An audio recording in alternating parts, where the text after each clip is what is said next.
मशरक़ वस्ता में मुस्तकिल और जामिया अमन उस वक्त कायम होगा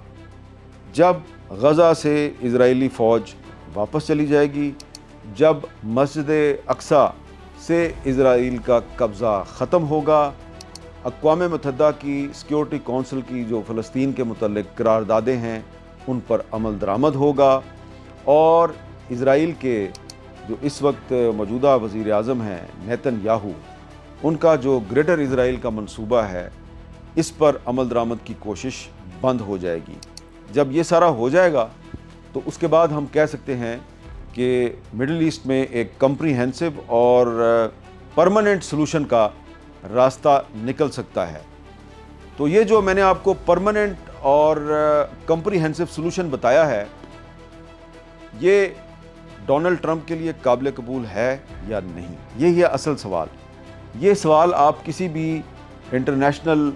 पॉलिटिक्स का जो एक्सपर्ट है, इंटरनेशनल डिप्लोमेसी का जो एक्सपर्ट है, आप उससे बात कर लें तो वो आपको यही बताएंगे कि फ़िलहाल ऐसा मुमकिन नहीं नज़र आता, फौरी तौर पे ऐसा मुमकिन नज़र नहीं आता। ईरान और अमेरिका के मुज़ाकरात का दूसरा राउंड जो है उसमें इतना बड़ा सलूशन जो है वो एकदम से उस पर इत्तेफाक राय नहीं हो सकता। इस पर बहुत से जो दीगर स्टेक होल्डर्स हैं उनको भी ऑन बोर्ड लेने की ज़रूरत है। ख़ास तौर पे यूनाइटेड नेशंस जो है उसकी एंडोर्समेंट के बगैर ऐसा नहीं हो सकता। तो हमें दुआ करनी चाहिए कि अमेरिका और ईरान के जो मुज़ाकरात हैं वो आगे बढ़ेंगे और इन मुज़ाकरात के नतीजे में मशरक़ वस्ता में अमन का एक मुस्तकिल और जामिया हल भी सामने आएगा। लेकिन ये फ़ौरी तौर पे मुमकिन नहीं